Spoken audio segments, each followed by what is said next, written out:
Suki's Kimono, written. On the first day of school, Suki wanted to wear her kimono. Her sisters did not approve. "You can't wear that," said Mari.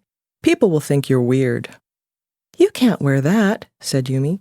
"Everyone will laugh and no one will play with you." "You need something new, Suki. You need something cool."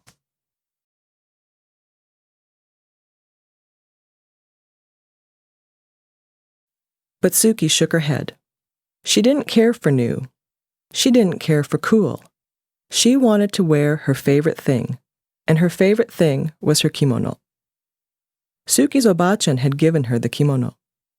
The first time Suki wore it, her obachan took her to a street festival where they slurped bowls of slippery cold somen noodles and shared a cone of crunchy shaved ice topped with a sweet red bean sauce.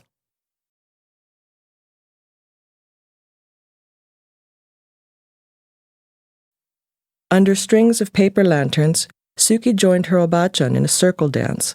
She followed her and copied her movements, trying to be as light and as graceful. She watched the other women and children who danced, especially those who were dressed in cotton kimonos like her.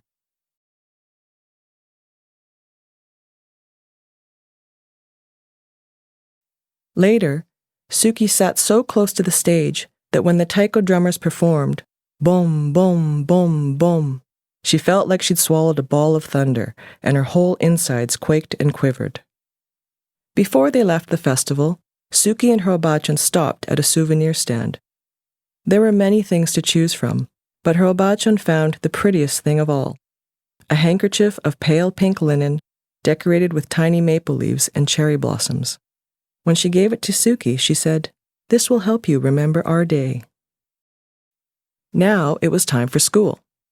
Mother checked Suki's obi one last time and took a picture of Mari, Yumi, and Suki together by the front steps. Then, as she watched, the three sisters made their way down the block to their school. Mari and Yumi stayed several paces ahead of Suki and pretended they didn't know her. But Suki didn't mind. She turned and waved to her mother before she clip-clopped along in her shiny red geta, feeling very pleased in her fan-patterned blue kimono.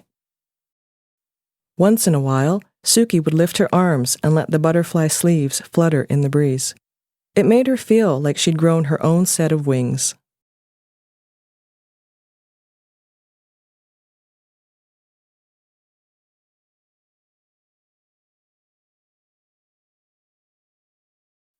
When they reached the school, Mari and Yumi hurried across the yard to a group of their friends. Suki stopped and looked around. Some of the children turned and stared at her, and others giggled and pointed at her kimono. But Suki ignored them. She took a seat on a swing to wait for the bell. A girl, dressed in overalls just like a pair Suki had at home, sat on the swing beside her. "Hi, Suki," said the girl. "Hi, Penny," said Suki.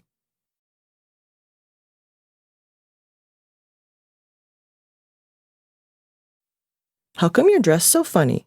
Penny asked. "Where did you get those shoes?" Suki lifted her feet off the sand and wiggled her toes. "I'm not dressed funny," she said. "My grandma gave me these shoes." Suki started pumping her legs. After a moment, Penny did the same, and soon they were both swinging as fast and as high as they could. Swoosh, swoosh, up and up.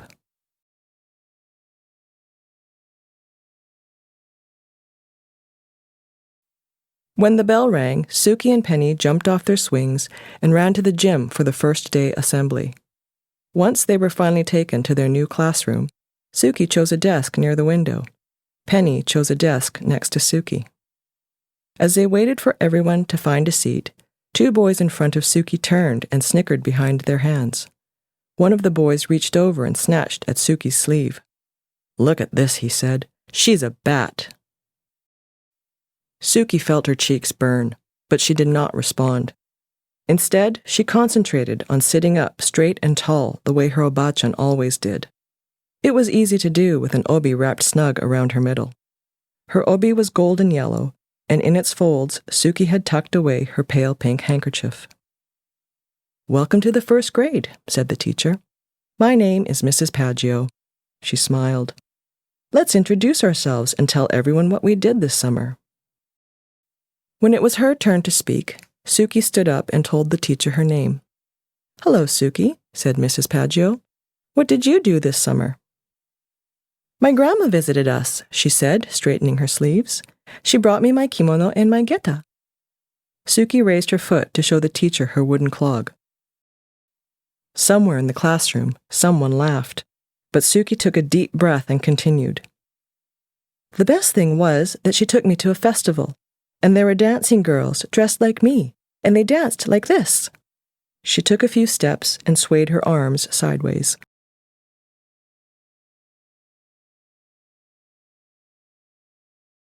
"Look, now she's dancing," someone said.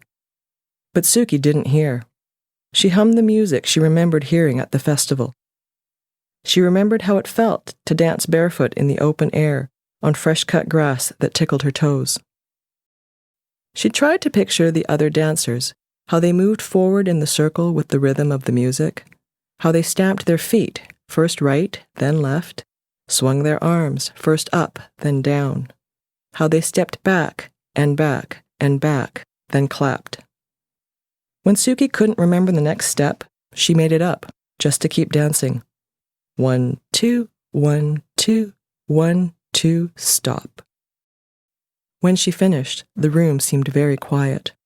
Everyone was watching her. Suki sat down, wondering if she was in trouble.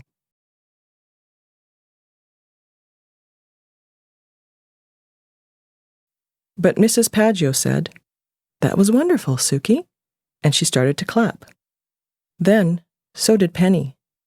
And after a moment, so did the entire class.